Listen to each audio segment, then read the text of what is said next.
মই তোমালোকক মোৰ এডুকেশ্যন চেনেলটোলৈ স্বাগতম জনাইছোঁ। নিশ্চয় তোমালোকে ঘৰতে থাকি পঢ়া শুনা কৰি আছা আৰু ঘৰতে অংকবিলাক প্ৰেক্টিছ কৰি আছে বুলি আশা ৰাখিছোঁ। ঘৰতে থাকি তোমালোকে প্ৰেক্টিছ কৰি থাকিবা, ঠিক আছে। আজি আমি নতুন চেপ্টাৰ ষ্টাৰ্ট কৰিম। চেপ্টাৰটোৰ নাম হৈছে সমান্তৰ প্ৰগতি, ঠিক আছে। ইয়াতে মই দুটা লেংগুৱেজতে ইউজ কৰিছোঁ, ইংলিছ আৰু অসমীয়া, ঠিক আছে। যদি কিবা অসুবিধা হয় তোমালোকে কমেণ্ট কৰিব পাৰিবা আৰু ইয়াতে মই তোমালোকক সহজতে শিকাবলৈ চেষ্টা কৰিছোঁ যাতে তোমালোকে সহজতে বুজি পোৱা, ঠিক আছে। তো সমান্তৰ প্ৰগতি যাক এৰিথমেটিক প্ৰগ্ৰেশ্যন বুলি কোৱা হয়, বহুতেই দৰকাৰী চেপ্টাৰ আৰু বহুত ভাল, পঢ়িবলৈ ভাল লাগে এই চেপ্টাৰটোত। এতিয়া সমান্তৰ আৰু প্ৰগতি এই বিষয়ে তোমালোকক আজি অলপ ক'বলৈ ওলাইছোঁ, চাওঁ। তো সমান্তৰ মানে কি আৰু প্ৰগতি মানে কি, ঠিক আছে। প্ৰগতি মানে এনেই আমি সাধাৰণ অৰ্থত ক'বলৈ গ'লে প্ৰগতি মানে আগুৱাই যোৱাটো প্ৰগতি বুলি কয়, ঠিক আছে। সমান অন্তৰ, ঠিক আছে। সমান্তৰ বুলি কৈছে, সমান অন্তৰ বুলি ক'ব পাৰি, ঠিক আছে। ধৰা এটা পদ আছে, ইয়াতে ধৰা এ বুলি লৈছোঁ, এ পিছৰ পদটো আৰু আগৰ পদটো, ঠিক আছে। এ যদি পিছৰ পদ আৰু আগৰ পদ দুটা থাকে আৰু সেই দুটাৰ অন্তৰ যদি সমান সমান হয় তেনেহ'লে আমি সমান্তৰ প্ৰগতি বুলি তাক ক'ব পাৰোঁ, ঠিক আছে। কাক বোলেতো বিশেষ এনেকৈ হ'ব। চাওঁ, এ এটা পদ ধৰিছোঁ, ইয়াৰ যদি এ পিছৰ পদটো যদি আমি A2 বুলি ধৰোঁ আৰু আগৰ পদটো যদি A0 বুলি ধৰোঁ আৰু ইহঁতৰ মাজত ডিফাৰেঞ্চটো, ঠিক আছে, ডিফাৰেঞ্চটো যদি সমান সমান হয় তেনেহ'লে তাক কি বুলি কয়, সমান্তৰ প্ৰগতি বুলি কয়, ঠিক আছে। তো সমান্তৰ প্ৰগতিত কিছুমান কথা বা কিছুমান তোমালোকে শব্দ মনত ৰাখিব লাগিব বা কিছুমান এলফাবেট। ধৰি লৈছোঁ পদটোক আমি কি বুলি ধৰিম, পদ, ঠিক আছে। পদটোক এ বুলি ধৰিছোঁ আৰু পাৰ্থক্য বা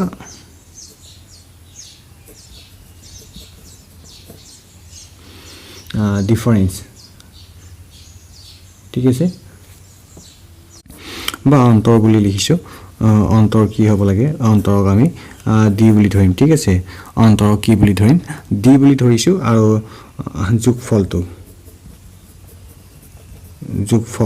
যোগফলটোক এছ আখৰে আমি সূচাম, ঠিক আছে। ইয়াতে কিছুমান সূত্ৰ আছে, সূত্ৰবিলাক তোমালোকে মনত ৰাখিব লাগিব। মই সূত্ৰবিলাকক বা চেপ্টাৰটোৰ ডিটেইলছ তোমালোকক ইয়াতে মই বুজোৱা নাই। মই যেতিয়া অনুশীলনী পঢ়াম তেতিয়া তোমালোকক সূত্ৰটো আৰু ডিটেইলছবিলাক কৈ যাম, তোমালোকে শুনি যাবা আৰু মনত ৰাখিবলৈ চেষ্টা কৰিবা। তো ইয়াতে আৰু কিছুমান আছে। মুঠ পদ বুলি যদি পদৰ এইটো প্ৰথম পদ বুলি ধৰিছোঁ, ঠিক আছে। এইটো প্ৰথম পদ এ বুলি ধৰিম আৰু পদৰ সংখ্যা যদি আমি হিচাপ কৰোঁ তেনেহ'লে এন বুলি আমি ব্যৱহাৰ কৰিম, ঠিক আছে। তেনেহ'লে আমি চাওঁ, আমাৰ অনুশীলনীলৈ যাওঁ। অনুশীলনীত চাওঁ কি আছে, অনুশীলনী 5.1ত কি আছে চাওঁ। তোমালোকে কাম এটা কৰিবা, কিতাপখন উলিয়াই ল'বা আৰু প্ৰশ্নটো তোমালোকে কিতাপৰ পৰাই চাবা, ঠিক আছে, আৰু লগতে প্ৰেক্টিছ কৰিবলৈ চেষ্টা কৰিবা। মই ইয়াতে প্ৰশ্নটো তোমালোকক লিখি দিয়া নাই, মই জাষ্ট পঢ়ি দিছোঁ আৰু শুনি যাবা আৰু শুনি তোমালোকে বুজিবলৈ চেষ্টা কৰিবা, ঠিক আছে। চাওঁ, 1 নম্বৰ প্ৰশ্নত দিয়া আছে তোমালোকক তলৰ পৰিস্থিতিবিলাকৰ লগত জড়িত সংখ্যাৰ তালিকাবোৰক কোনবিলাক সমান্তৰ প্ৰগতিত গঠন কৰিব আৰু কিয় কৰিব, ঠিক আছে। সমান্তৰ প্ৰগতি বা আমি এটা সংখ্যাৰ কি বুলি কওঁ, ক্ৰম, ঠিক আছে। ক্ৰম সমান্তৰ প্ৰগতি বুলি ক'লে আমি গম পালোঁ যে পদবিলাকৰ মাজৰ অন্তৰবিলাক কি হ'ব লাগিব, সমান সমান হ'ব লাগিব। যদি মই উদাহৰণ হিচাপে লওঁ, তো 1 2 3 4 5, ঠিক আছে। এইটো স্বাভাৱিক সংখ্যা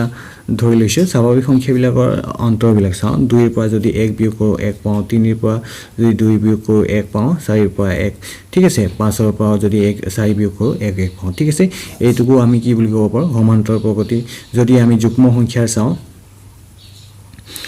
যুগ্ম সংখ্যাটো কি হ'ব, 2 4 6 8, ঠিক আছে। এনেকুৱা হ'লে ইয়াতো ডিফাৰেঞ্চ 2 হ'ব, ডিফাৰেঞ্চ 2 পাওঁ, ঠিক আছে। অযুগ্মৰো এনেকৈ পাওঁ আমি। চাওঁ এতিয়া প্ৰশ্নটো কি দিয়া আছে, 1 নম্বৰ আমাক কি সুধিছে, সমান্তৰ প্ৰগতি গঠন কৰিব কৈছে আৰু কিয় কৰিব এইটো সুধিছে। কি হ'ব মানে সমান্তৰ প্ৰগতি হ'বনে নহ'ব আমাক সুধিছে, ঠিক আছে। প্ৰথম প্ৰশ্নত কৈছে প্ৰথম কিলোমিটাৰত টেক্সি ভাড়া 15 টকা আৰু তাৰ পিছৰ প্ৰতি অতিৰিক্ত কিলোমিটাৰত 8 টকাকৈ হ'লে প্ৰতি কিলোমিটাৰৰ অন্তৰত টেক্সিৰ ভাড়া কিমান হ'ব ঠিক আছে আৰু এই সমান্তৰ প্ৰগতি হয় নে নহয় চাও টেক্সিৰ ভাড়া কি হয় বুলি কৈছে প্ৰথম কিলোমিটাৰত আমাক কিমান লয় 15 টকা লয় পিছৰ বিলাক 8 টকা লয় ঠিক আছে তেনেহলে সমাধান বুলি লিখিলো সলিউশন ধৰা হল ধৰি লৈছো ঠিক আছে টেক্সি পেয়াৰ বুলি কৈছে হল ধৰা হল টেক্সি ভাড়াটো আমি ধৰি লৈছো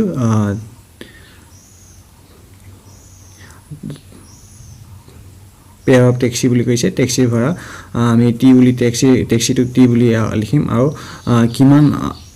গতি কৰিব বা কিমান কিলোমিটাৰ যাব এই বিষয়ে কোৱা নাই সো আমি কিমান টিএন বুলি ধৰিম ঠিক আছে টেক্সিৰ ভাড়াটো খুজাম কিহেৰে টিএন খুজাম কিমান কিলোমিটাৰ গতি কৰিব আমি নাজানো প্ৰত্যেক কিলোমিটাৰত বা প্ৰতিটো কিলোমিটাৰৰ পিছত কি হ'ব 8 টকা বৃদ্ধি হ'ব প্ৰথমটো কি হ'ব 15 টকা হ'ব তাৰ পিছৰটো আমি কি পাম 8 টকা বৃদ্ধি পাম তো প্ৰথম আমি কি কৰিলো টিএন বুলি ধৰিছো টেক্সি ভাড়া ঠিক আছে টেক্সি ভাড়াটো কি বুলি ধৰিলো টিএন তো এন মানে হৈছে কিমানটা পথ আমি বা কিমানটা কিলোমিটাৰ গতি কৰিম এই বিষয়ে আমি নাজানো এই কাৰণে এন তম পথ বুলি ধৰি লৈছো ঠিক আছে আমি কিমান পথ কিমান কিলোমিটাৰ গতি কৰিম সেই বিষয়ে নাজানো সো যেতিয়া আমি নাজানো তেতিয়া এন বুলি ধৰিম ঠিক আছে তেনেহলে প্ৰথম আমি প্ৰশ্নমতে কি কৰিলো তো চাও প্ৰথম টেক্সি ভাড়া কি হ'ব T1 বুলি ধৰিছো 15 টকা হ'ব ঠিক আছে 15 টকা হ'ব ফাৰ্স্ট কিলোমিটাৰত 15 টকা ল'ব যদি T2 হয় ঠিক আছে T2 হলে 15 প্লাস নেক্সট কিমান হ'ব 8 টকা বেছিকে ল'ব ঠিক আছে তো 8 টকাকে বেছি ললে কিমান হ'ব 23 টকা হ'ব ঠিক আছে যোগ কৰিলো 23 টকা হল যদি T3 হয় ঠিক আছে T3 হলে কি হ'ব প্ৰথম 15 টকা হ'ব তো নেক্সট যদি 1 কিলোমিটাৰ যায় 8 টকা ল'ব আৰু 1 কিলোমিটাৰ যায় 8 টকা ল'ব তেনেহলে কিমান হ'ব 31 rupees হ'ব ঠিক আছে 31 rupees হ'ব যদি আমি T4 বুলি লওঁ T4 বুলি ললে কি হ'ব আমি 31 প্লাস আৰু 8 টকা আমি যোগ লগাব পাৰি তেতিয়া কি হ'ব 39 rupees হ'ব ঠিক আছে তোমালোকে গম পালা তো কেনেকৈ ভাড়াটো লৈছে প্ৰথম কিলোমিটাৰ 15 ল'ব নেক্সট কিলোমিটাৰ যদি যায় 8 টকা বেছি ল'ব তো নেক্সট যদি যায় আৰু 8 টকা বেছি ল'ব তো আৰু যদি যায় 8 টকা বেছি ল'ব এনেকৈ গৈ থাকিব যেহেতু কিমান যাব আমি নাজানো তেনেহলে এইটো এটা হৈছে আমাৰ পদ বিলাকৰ সমষ্টি তেনেহলে পদটো আমাৰ এপি কেনেকুৱা ধৰণৰ হ'ব এপি টো হয়নে নহয় চাই লওঁ এৰিথমেটিক প্ৰগ্ৰেছ হয়নে বা সমান্তৰ প্ৰগতি হয়নে নহয় আমি পৰীক্ষা কৰি চাওঁ ঠিক আছে কেনেকৈ আমি এটা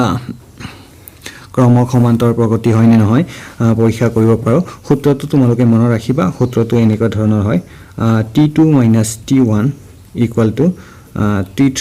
- T2 ঠিক আছে তো চাও 2 ৰ পৰা 1 মাইনাস কৰিব লাগিল আকৌ 3 ৰ পৰা 2 মাইনাস কৰিব লাগিল আৰু এই দুটাৰ -2 বা বিয়োগফলটো কি হ'ব লাগিল সমান হ'ব লাগিল তেতিয়াহে আমাৰ সমান্তৰ প্ৰগতিটো কি হ'ব বুলি কৈছে সৰি ক্ৰমটো সমান্তৰ প্ৰগতি হ'ব ঠিক আছে T2 চাও T2 আছে আমাৰ 23 আৰু T1 কিমান আছে 15 আছে ঠিক আছে তো একেদৰে T3 টো কিমান আছে আমাৰ 31 হল আৰু T2 কিমান আছে 23 আছে ঠিক আছে 23 আছে এতিয়া মাইনাস কৰো আমি মাইনাস কৰিলে 23 ৰ পৰা 15 মাইনাস কৰিলে 8 পাম 31 ৰ পৰা 23 মাইনাস কৰিলে 8 পাম ঠিক আছে তেনেহলে 8 পালো তো আমি ডি ঠিক আছে ইয়াতে আমি ডি বুলি লিখিব পাৰো ডিফাৰেন্স ইকুয়াল টু আমি কি পালো 8 পালো তো যদি পাৰ্থক্যবিলাক বা অন্তৰবিলাক সমান হয় তেনেহলে আমি তাক কি বুলি ক'ব পাৰো সমান্তৰ প্ৰগতি বুলি ক'ব পাৰো therefore AP is কি হ'ব AP টো হ'ব আমাৰ কি হ'ব 15 23 sorry 31 ... সমান্তৰ প্ৰগতি হয়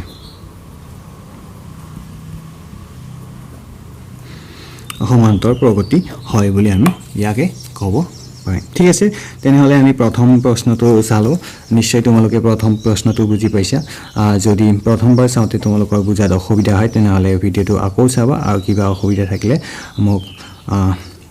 নিশ্চিন্ত মনে কমেন্ট কৰিব পাৰিবা ঠিক আছে তোমালোকে চাই থাকিবা ভিডিঅ'বিলাক আৰু কিবা প্ৰবলেম থাকিলে যিকোনো প্ৰবলেমেই নহওক অংকৰ ঠিক আছে তোমালোকে মোক সুধিব পাৰিবা সো আমি এতিয়া মুভ কৰো নেক্সট কোৱেশ্চনটো লৈ চাও নেক্সট কোৱেশ্চনটো কি দি আছে তো নেক্সট কোৱেশ্চনটো আমি আহিলো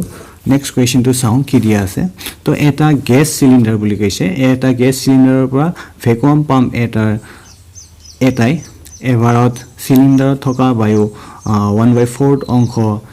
নিষ্কাশন কৰিলে সেই সিলিন্ডাৰটোৰ প্ৰতিবাৰৰ নিষ্কাশনৰ পিছত ৰৈ যোৱা বায়ুৰ পৰিমাণ ঠিক আছে বায়ুৰ পৰিমাণটো সমান্তৰ প্ৰগতি হয় নে নহয় আমাক পৰীক্ষা কৰিব কৈছে তো এতিয়া আমি পৰীক্ষা কৰি চাও ঠিক আছে তোমালোকে নিশ্চয় প্ৰশ্নটো শুনিলা এতিয়া ধৰা হল আমি ধৰা হল তো সিলিন্ডাৰ থকা বায়ুৰ পৰিমাণ আমি যদি টোটাল Tn বুলি ধৰো ঠিক আছে তেনেহলে প্ৰশ্নতে আমি সৰি 3 হয় আমি a বুলি ধৰি লৈছো ঠিক আছে a বুলি ধৰি লৈছো তো an বুলি লৈছো কিমানটা পদ আমি বা কিমান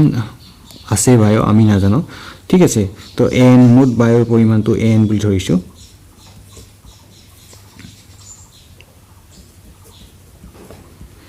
বায়ুৰ পৰিমাণ ঠিক আছে মুঠ বায়ুৰ পৰিমাণ কি বুলি ধৰি লৈছো an বুলি ধৰি লৈছো ঠিক আছে তেনেহলে প্ৰশ্নমতে কি কৈছে প্ৰশ্নমতে তো প্ৰথম সৰি an বুলি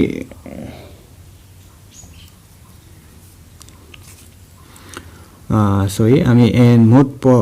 পদ বুলি ধৰি লম সৰি ইয়াতে ক্ৰপ কৰনা পড়ेगा নাম্বাৰ 2 আমি চাও নাম্বাৰ 2 লৈ আহিলো নাম্বাৰ 2 কি কৈছে আমি চাও ধৰা হল লিখিলো ধৰা হল মুঠ বায়ুৰ পৰিমাণ ঠিক আছে x বুলি ধৰিলো তো মুঠ বায়ুৰ পৰিমাণ কিমান বুলি ধৰিছো x বুলি ধৰিছো ঠিক আছে এতিয়া প্ৰশ্নমতে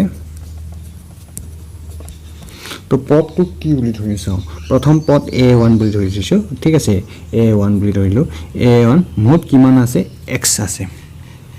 ঠিক আছে x পৰিমাণৰ বায়ু আছে তেতিয়া নেক্সট a2 কি হ'ব a2 x মাইনাস হ'ব তো কি বুলি কৈছে ইয়াৰ পৰা 1/4 ঠিক আছে x ৰ পৰা 1/4 কি কৰিব লাগিল নিষ্কাশন কৰিলো নিষ্কাশন মানে মাইনাস তো মাইনাস কৰিলে কি হ'ব আমি চাও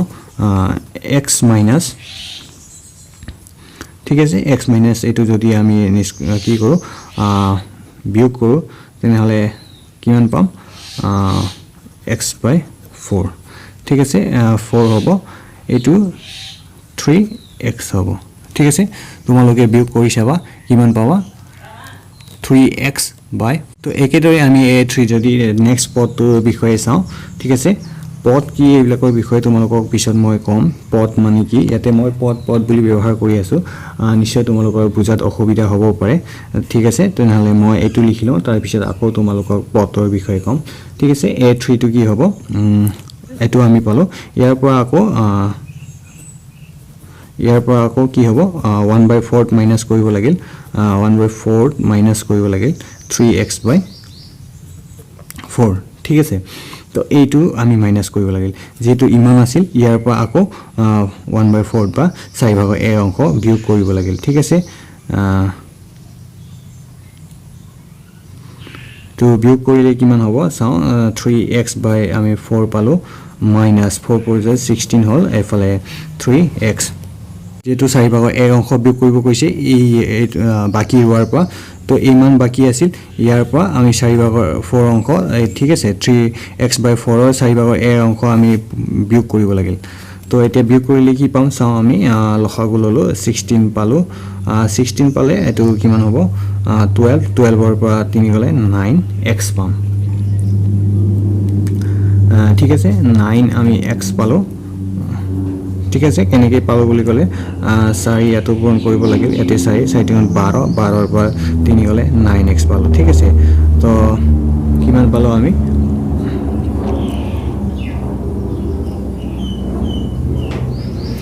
9x/16 পালো তো এটো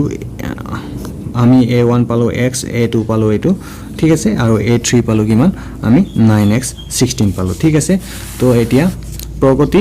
তোমালোকক কৈছিলো যে প্ৰগতি মানে কি বুলি কৈছো যে এটা কি বুলি কৈছো এটা ক্ৰম সাপোজ 1 2 3 4 ঠিক আছে এইটো প্ৰথম পদ বুলি কয় এইটো দ্বিতীয় পদ এইটো তৃতীয় পদ আৰু এইটো চতুৰ্থ পদ ঠিক আছে a1 a2 a3 আৰু a4 টো এইবিলাকক কি বুলি কৈছে পদ বুলি কৈছে ঠিক আছে তো গম পালো পদ মানে কি এইটো এই কাৰণে a1 a2 a3 বুলি কৈছো তো এতিয়া আমি ডিফাৰেন্স উলাও ডিফাৰেন্স তো কি হ'ব a2 a1 a3 a2 হ'ব লাগিল ঠিক আছে যদি ডিফাৰেন্স তো সমান সমান হয় তেনেহলে আমি ক'ব পাৰো যে কি বুলি সমান্তৰ প্ৰগতি বুলি ঠিক আছে এতিয়া চাও a2 মানে কিমান পালো a2 মানে 3x/4 পালো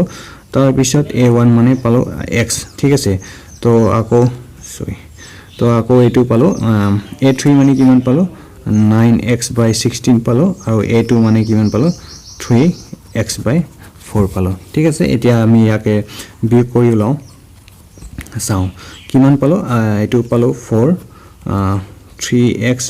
- 4x ঠিক আছে তো এইটো চাও এইটো আমি পালো 16 হলে 9x minus এইটো ইয়াতে 4 পূৰণ কৰিব লাগে 4 গুণ 12x ওকে তো ইয়াতে আমি কি পালো 3x ৰ পৰা 4x গলে -x/4 থাকিল আৰু ইফালে কি হল মাইনাস ঠিক আছে 3 পালো 3x/16 পালো ঠিক আছে ইয়াতে আমি চালো যে সমান নহয় তলত 4 আছে 16 আছে ওপৰত x আছে আৰু ইয়াতে ওপৰত কি আছে 3x আছে চাইলোৱা -x/4 আছে not equal to -3x/16 সমান আমি না পালো তেনেহলে আমি ইয়াক সমান্তৰ প্ৰগতি বুলি ক'ব নোৱাৰো ঠিক আছে তেনেহলে এতেকে আমি লিখিম সমান্তৰ প্ৰগতি নহয় প্ৰগতি নহয় বা সমান্তৰ প্ৰগতি কি নহয় বুলি ক'লো সমান্তৰ প্ৰগতি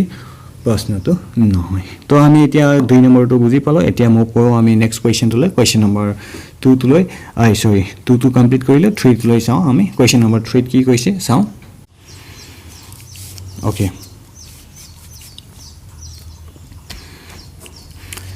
তো এতিয়া নেক্সট কোৱেশ্চন টো কৈছে কোৱেশ্চন নম্বৰ 3 এটা কোৱা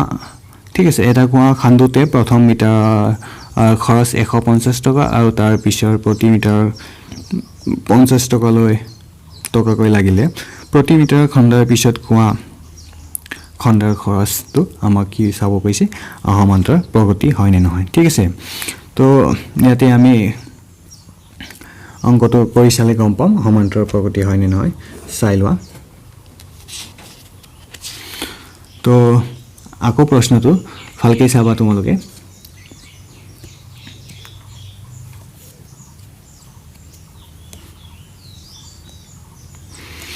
তো আমি ইয়াতো আমি গম নাপাও যে কিমান মিটাৰ খান্দিব তো একেই ধৰিম আমি ঠিক আছে প্ৰথম পদটো আমি ধৰি লম a বুলি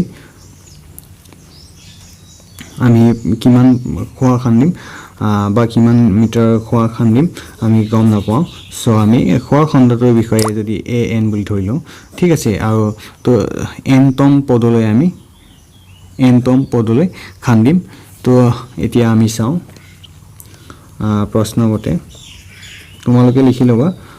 ধৰা হল কি হল বুলি ঠিক আছে মই ইয়াতে বাৰে বাৰে লিখা নাই তো প্ৰশ্নমতে কি কম পালো প্ৰথম খৰচটো দিয়া আছে আমাক প্ৰথম মিটাৰত কিমান হয়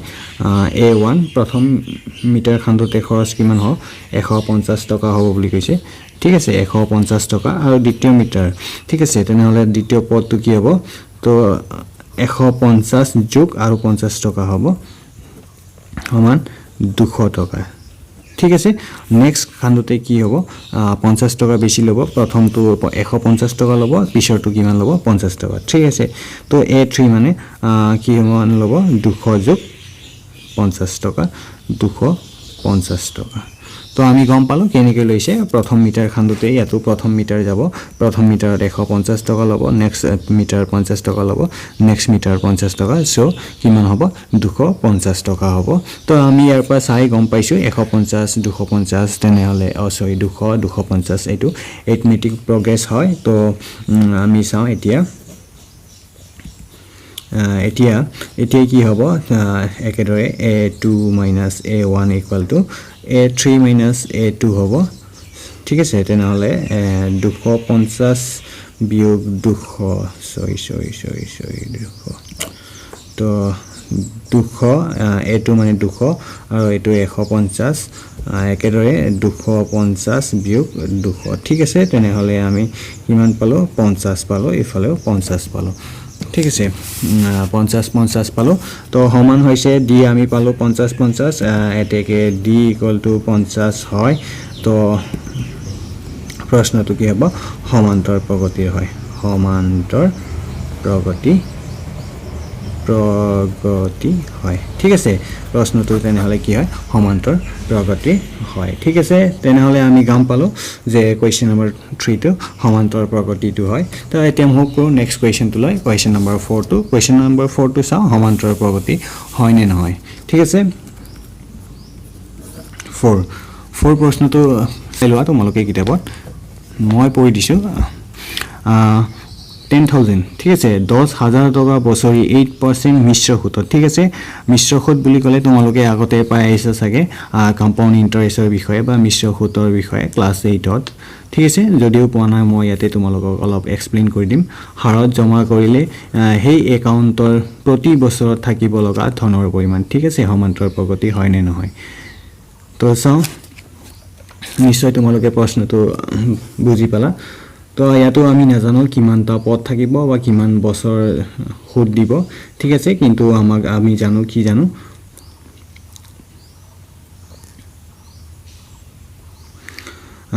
কি জানো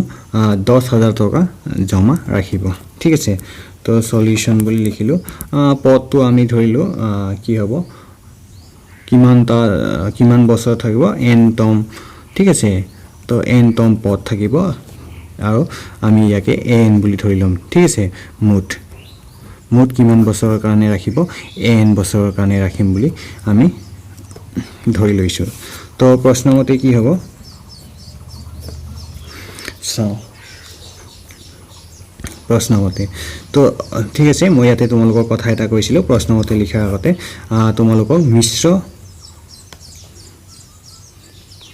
সুতৰ বিষয়ে কম বুলি কৈছিল ঠিক আছে মিশ্ৰ সুত কি বস্তু তো মিশ্ৰ সুত বেছি নকম হয় দুটা লাইন মান কম ঠিক আছে মিশ্ৰ সুত আমি সৰল সুত মিশ্ৰ সুত তোমালোকে নিশ্চয় পাই আহিছা যদিও পোৱা নাই চাও মিশ্ৰ সুত আৰু সৰল সুত মানে ধৰি লৈছো আমি প্ৰত্যেককে বেংক গম পাইছো বা বেংক মানে কি জানো বেংকত গৈছো যদি কিছুমানে জনাই চাবা গৈ চাবা বা কাৰোবাৰ লগত যাবা আৰু বেংকত কি হয় এইবিলাক চাবা ঠিক আছে প্ৰ্যাকটিক্যালি চালে বেছি ভাল হয় তো সুদ ঠিক আছে যে আমি যে বেংকত পইচা ৰাখো বা কিছুমানে বা ধনী মানুহ বিলাকে সাপোজ বেপাৰী বিলাকে পইচা কাৰোবাৰ পৰা লয় বা যিকোনো মানুহে পইচা কাৰোবাৰ পৰা ধাৰ লয় ঠিক আছে সেই ধাৰ লোৱা ভাবত কি হয় কিছুমান এক্সট্ৰা পইচা দিব লগা হয় ঠিক আছে তাকে কি বুলি কৈছে সুদ সো এক্সাম্পল সহায়ত আমি ধৰি লওঁ ধৰা a আৰু b দুজন মানুহ আছিল ঠিক আছে তো a আৰু b ঠিক আছে a b কি কৰিলে 100 টকা পইচা ধাৰে দিলে ঠিক আছে ধাৰে দিলে এক মাহৰ মূৰত কি হ'ব লাগিল এক্সট্ৰা 10 টকাকে দিব লাগিল ঠিক আছে প্ৰত্যেক এক মাহত 10 টকা দিব লাগিল যদি এক মাহৰ কাৰণে লয় তেনেহলে বিএ কিমান পইচা ঘূৰাই দিব লাগিল 110 টকা যদি প্ৰথম মাহৰ কাৰণে ঠিক আছে প্ৰথম মাহৰ কাৰণে যে এই যে এক্সট্ৰা 10 টকা দিব লাগিল এক ঠিক আছে এইটোকে এই 10 টকাটো কি বুলি কৈছে সুদ বুলি কৈছে আৰু এই 100 টকা যে দিলে তাক কি বুলি কয় মূলধন বুলি কয় ঠিক আছে মূলধন বুলি কয় তো যদি 2 মাহৰ কাৰণে লয় তেনেহলে 120 টকা দিব লাগিল যাক 20 টকাটো কি হ'ব সুদ হ'ব ঠিক আছে এই যে 10 টকা 2 মাহৰ কাৰণে বৃদ্ধি হল ইয়াকে কি বুলি কয় সৰল সুদ বুলি কয় ঠিক আছে সৰল তো মিশ্ৰ সুতটো অলপ বেলেগ ধৰণৰ সো মিশ্ৰ সুতটো মই ইয়াতে তোমালোকক দুই লাইনত বুজাই দিছো ঠিক আছে 100 টকা এ বি 100 টকা দিলে পইচা ঠিক আছে তো প্ৰথম মাহত কি হ'ব প্ৰথম চাও প্ৰথম মাহত 110 টকা ঘূৰাই দিব লাগিল ঠিক আছে এই 10 টকাটো কি হ'ল সুত হ'ল তো 100 টকাটো মূলধন আমি অলপ আগতে পঢ়িলো মূলধন ঠিক আছে এতিয়া দ্বিতীয় মাহত কি হ'ব দ্বিতীয় মাহত 100 টকাৰ কাৰণে হি 10 টকা দিব লাগিল ঠিক আছে আৰু এই 10 টকাৰ কাৰণে আৰু 1 টকা হি এক্সট্ৰা দিব লাগিল ঠিক আছে তেনেহলে কিমান দিব লাগিল 100 সৰি হি 10 টকা 100 টকাৰ কাৰণে 10 টকা দিব লাগিল ওকে 10 টকা দিব লাগিল আৰু 1 টকাৰ সৰি 10 টকাৰ কাৰণে কি দিব লাগিল 1 টকা দিব লাগিল ঠিক আছে তেনেহলে 111 টকা 111 টকা হয় আৰু আগৰ 10 টকা সুদ আছিল হেতু মিলা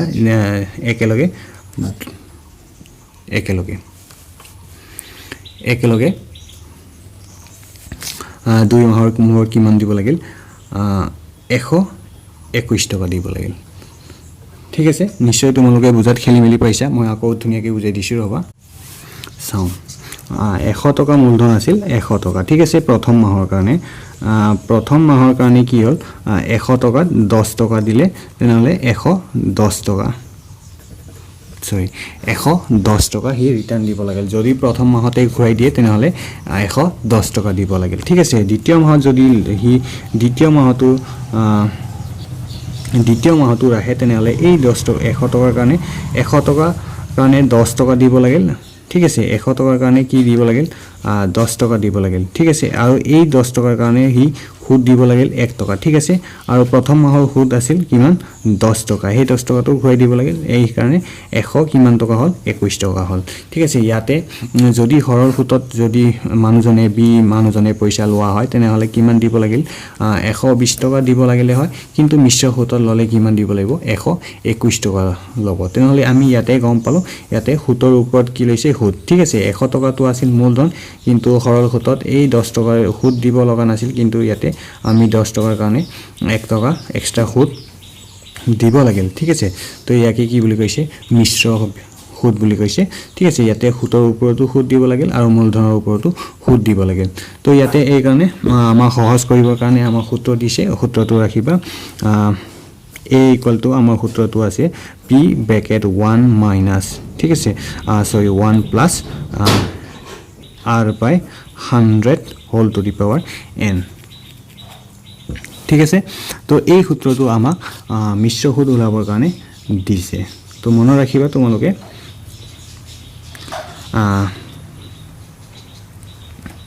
তো এই সূত্ৰটো আমি ব্যৱহাৰ কৰি ইয়াতে আমি কি কৰিম অংক কৰিম নহলে আমি এনেকৈ লিখিব পাৰো a equal to p plus ঠিক আছে p plus p r by 100 তো এই হোল n আছে হোল n টু কি কৰিব লাগিল ইয়াতে আমি পূৰণ কৰিব লাগিল তো আমি এটো লিখাতকে নিলিখাই ভাল ঠিক আছে এটো আমি নিলিখো তো ইয়াতে পাৱাৰ n আছে ঠিক আছে যদি n equal to 1 হয় তেনেহলে আমাৰ অসুবিধা নাথাকে কিন্তু যদি n equal to আমাৰ কি হয় 2 বছৰৰ কাৰণে লব লগা হয় তেনেহলে আমি কি কৰিব পাৰো এটো সূচকটো ঠিক আছে সূচকটো আমি এনেকৈ ভাঙিব নোৱাৰো তেনেহলে আমি সূচকৰ কাৰণে বেলেগ সূত্ৰ প্ৰয়োগ কৰিব লাগিল সো আমি চাও অংকটো কৰি চাও তেতিয়া বুজি পাম প্ৰশ্ন মতে চালো কি চালো প্ৰথম বছৰৰ কাৰণে ঠিক আছে প্ৰথম বছৰৰ কাৰণে আমি 10000 টকা আমি ৰাখিলো জমা ঠিক আছে দ্বিতীয় বছৰ a2 হ'ব a2 কিমান হ'ব 10000 ঠিক আছে 10000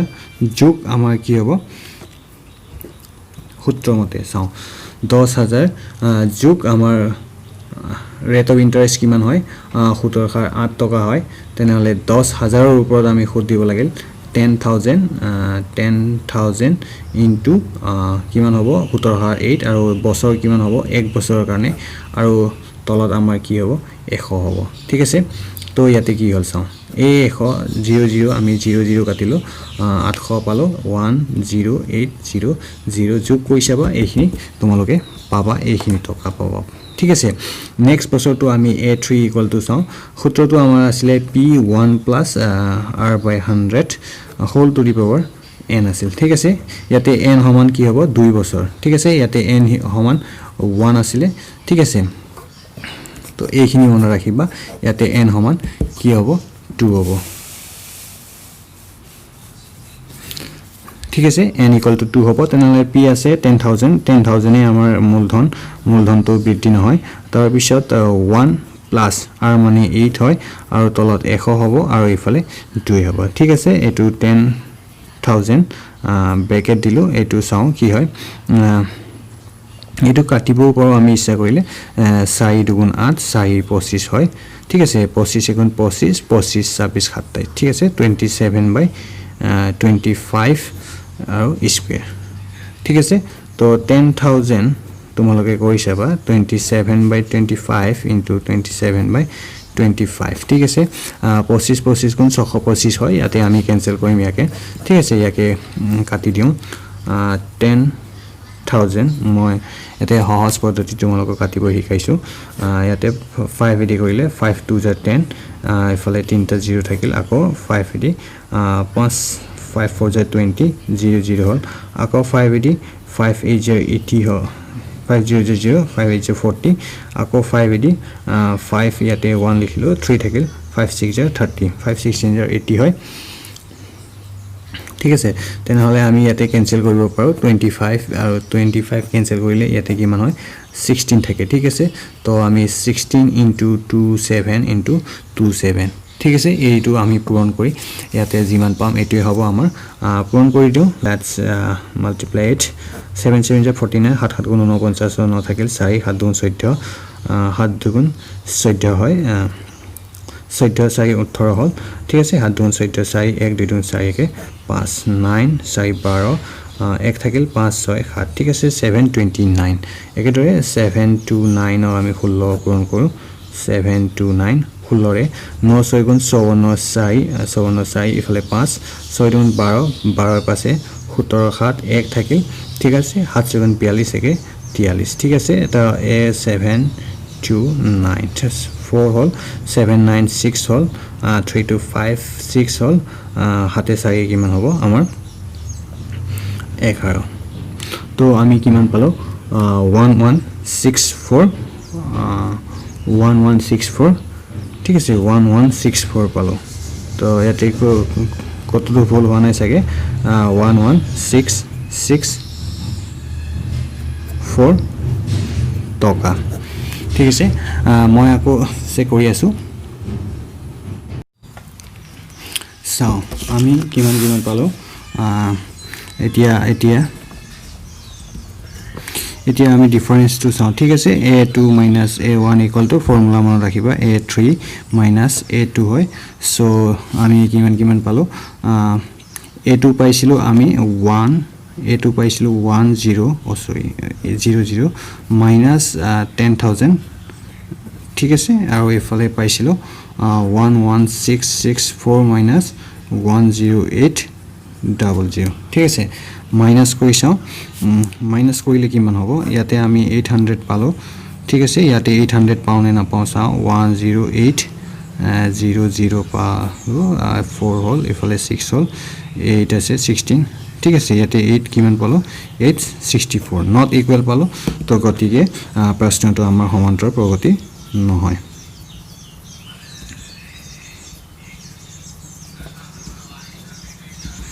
তো সমান্তৰ প্ৰগতি হয়নে নহয় আমি চেক কৰাটো গম পালো তো এইখিনি আমি গম পালো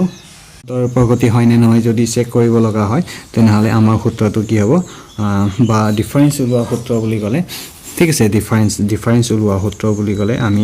সূত্ৰটো লিখি মনত ৰাখিবা ঠিক আছে যদি a2 - a1 = a3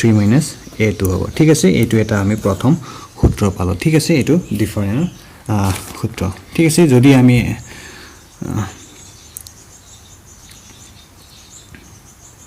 চাও প্ৰশ্নটো তো আমি ফাৰ্স্ট কোয়েশ্চন নম্বৰ 1 ত চাইটা প্ৰশ্ন আছিল কমপ্লিট কৰিলো নিশ্চয় তোমালোকে বুজি পাইছা বুলি আশা ৰাখিছো যদি কিবা বুজাত অসুবিধা থাকে তেনালে নিশ্চয় কমেন্ট কৰিবা এতিয়া আমি চাও নেক্সট কোয়েশ্চন নম্বৰ 2 তো চাও তো কোয়েশ্চন নম্বৰ 2 ত কি কৈছে চাও কিতাপত চাই লবা তোমালোকে যদি প্ৰথম পদ এ ঠিক আছে পদৰ বিষয়ে কৈছিল কোনটো পদ বুলি কয় আৰু সাধাৰণ অন্তৰ ডি তলত দিয়া ধৰণৰ তেন্তে প্ৰতিটো এ পি ৰে প্ৰথম চাইটা পদ লিখা ঠিক আছে প্ৰথম চাইটা পদ লিখিব কৈছে তো আমাক কি কি দিয়া আছে ইয়াতে চাই লওঁ কোয়েশ্চন নম্বৰ 2 তো কোয়েশ্চন নম্বৰ 2 আমাক কি কৈছে এ পি চাইটা পদ লিখিব কৈছে ৰ প্ৰথম চাইটা পদ লিখা বুলি কৈছে ঠিক আছে তো এ পি চাইটা পদ লিখিব কৈছে আমাক কি দিয়া আছে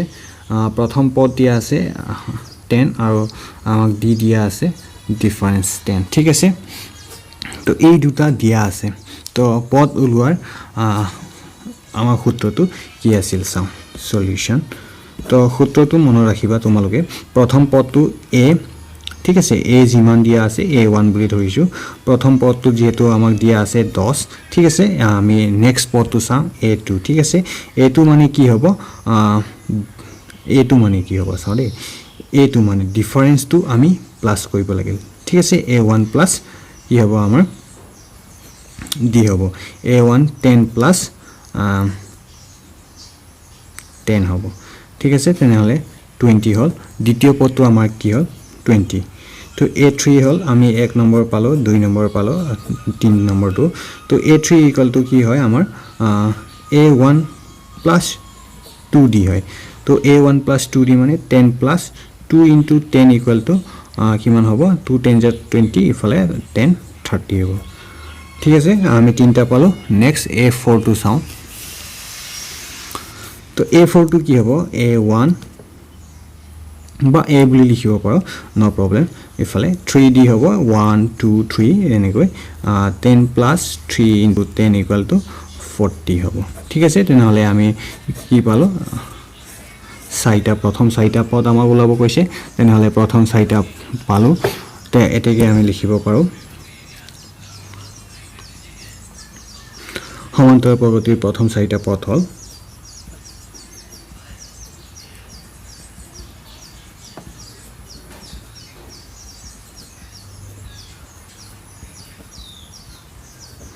সাইটা পদ হ'ব বা হল বুলি লিখিব পাৰো কি কি হল হল বুলি লিখিলো 10 20 30 আৰু 40 ঠিক আছে এই সাইটা আমাক পদ লিখিব কৈছে আৰু পিছত বহুত আছে পিছৰটো আমাক দৰকাৰ নাই ঠিক আছে এটো আমি গম পালো তো নেক্সট আমি চাও কোয়েশ্চন নম্বৰ 2 টো সলিউশন আমাক ইয়াত কি দিয়া আছে তো a দিয়া আছে a equal to -2 দিয়া আছে আৰু d equal to কিমান দিয়া আছে 0 দিয়া আছে ঠিক আছে তো a equal to আমাক -2 দিয়া আছে তো প্ৰথম আমি a equal to গম পালো a equal to a কিমান -2 হয় তো a2 equal to কি হ'ব a plus d হ'ব a plus d মানে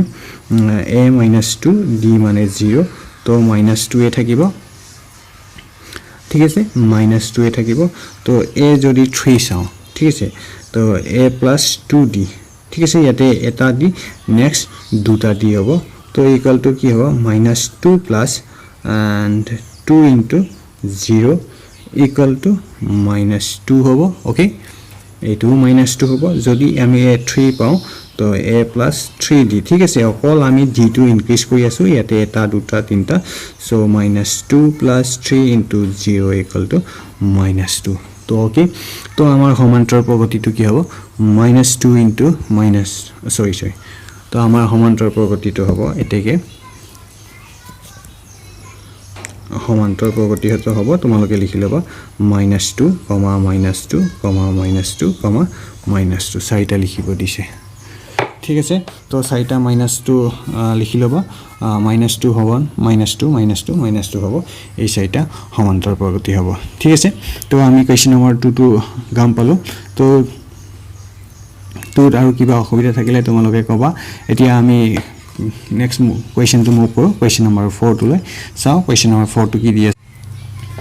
কোৱেশ্চন নম্বৰ 4 টো দিয়া আছে a ইকুৱেল টু দিয়া আছে -1 দিয়া আছে d ইকুৱেল টু হাফ দিয়া আছে ঠিক আছে একে ফৰ্মুলা a1 টো আমি লিখো সলিউশন লিখিলো a1 কি হ'ব a1 মানে a ইকুৱেল টু -1 হ'ব ঠিক আছে a2 equal to a plus d হ'ব a মানে হৈছে আমাৰ -1 আৰু প্লাস d মানে হৈছে হাফ ঠিক আছে এইটো আমি এতিয়া প্লাস কৰিব লাগিল প্লাস কৰিলে কি হ'ব -হাফ হ'ব মাইনাস কৰি চাবা যদি তোমালোকৰ মাইনাস কেনেকৈ পালা এটো যদি বুজাত অসুবিধা হয় তেনলে কমেন্ট কৰিবা ঠিক আছে তো নেক্সট a3 হ'ব a3 ইকুৱেল টু কিমান হ'ব a plus twice d formula মনত ৰাখিবা equal to -1 plus 2 into half ঠিক আছে 2 টো ক্যান্সেল কৰিলো তো 0 হ'ল ঠিক আছে তো a3 কি হ'ব a3 equal to a plus 3 হলে ইয়াতে 3 আছে ইয়াতে 3 হ'ব 3 4 হ'ব 4 তো -1 প্লাস 3 ইনটু 1/2 হ'ব ঠিক আছে তো -1 প্লাস 3/2 হলে কিমান হ'ব কৰি চাও 2 বিয়োগ কৰিলে 1/2 হ'ব হাফ ঠিক আছে কেনেকৈ হ'ল 2 যদি 3 পৰা বিয়োগ হয় এটো থাকে তো এটো 4 থাকিলে ইয়াতে 3 হ'ব 3 থাকিলে 2 হ'ব এটা কমি থাকিব তেনেহলে আমাৰ সমান্তৰাল প্ৰগতিটো কেনে ধৰণৰ হ'ব তো এটাকে সমান্তৰাল প্ৰগতিটো হ'ব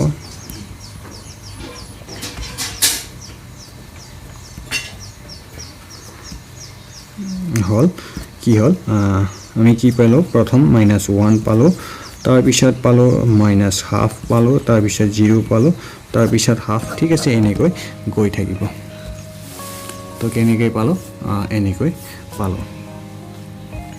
ঠিক আছে তো আজিলৈকে ইমানতে শেষ কৰিলো আমি নেক্সট ভিডিওতে লগ পাম নিশ্চয় ঠিক আছে আজিলৈ হ'ব থ্যাংক ইউ ঠিক আছে